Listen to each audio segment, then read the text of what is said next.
Hi అండి, ఈరోజు మనం శనగలు సత్తలిద్దాం. దానికి ఆయిల్ పెట్టి మినపప్పు, ఆవాలు, జీరా, ఎండుమిర్చి పోపు వేసుకోవాలి. ఉరుద్ దాల్, కుమెన్ సీడ్స్, అలాగే మస్టర్డ్ సీడ్స్ పోపు వేసుకోవాలి. ఎండుమిర్చిను అవి వేగాక ఇలా బాయిల్ చేసి పెట్టుకున్న శనగల్ని సాల్ట్ వేసి బాయిల్ చేసి పెట్టుకోవాలి. అలాగే ఆ వాటర్ కూడా తీసి పెట్టుకోవాలండి. ఆ శనగలు వేసేయాలి ఇందులో.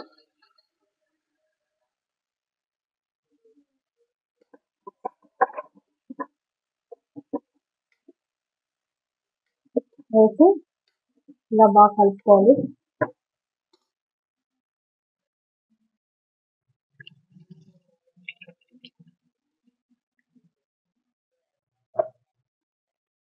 బాగా కలిసే వరకు ఇలా కలుపుకోవాలి.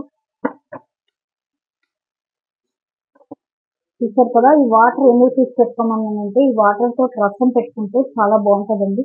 రసం కానీ సాంబార్ కానీ. అలాగే ఇది హెల్దీ కూడా మనకి. కాబట్టి ఈ నీళ్లు పారబోయకూడదు. ఇది మనం రసం పెట్టేసుకుందాం.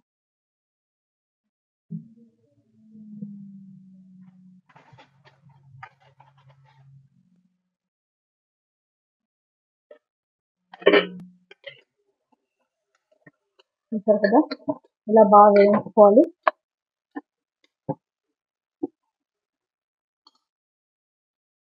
వేగాక ఈరోజు అరుణాచలం దీపం పెడతారు కదండి. ఈరోజు కార్తీక దీపం, దానికి దేవుడికి పెట్టడానికి ప్రసాదం. ఇలా వేయించుకున్నాక దీని మీద కొంచెం ధనియాల పౌడర్, ఇది ప్రతి గుళ్ళల్లోనే వేస్తారండి. కొంచెం ధనియాల పౌడర్ వేస్తే మంచి స్మెల్ వస్తుంది.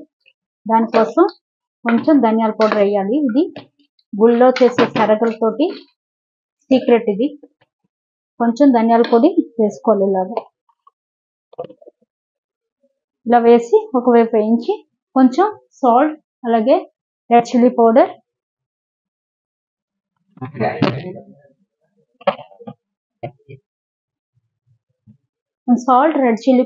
అలాగే లెమన్ పిండుకోవాలి. వేగాక బాగుంటాయి శనగలు ఎలా తింటే.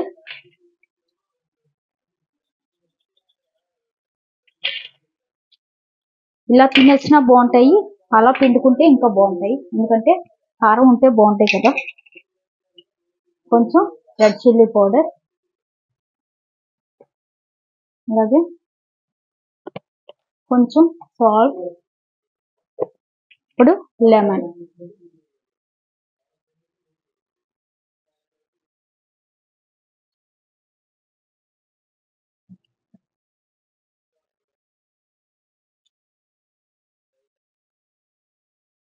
తిరువన్నామలై దీపం ఇవాళ పెడతారు, అది ఫేమస్. ఇలాగా లెమన్ పిండుకొని ఇలా కలుపుకొని ఇప్పుడు మనం స్టవ్ ఆఫ్ చేసుకున్నాం. అంతేనండి, శనగలు ఇలా చేయండి, చాలా బాగుంటాయి. Thank you.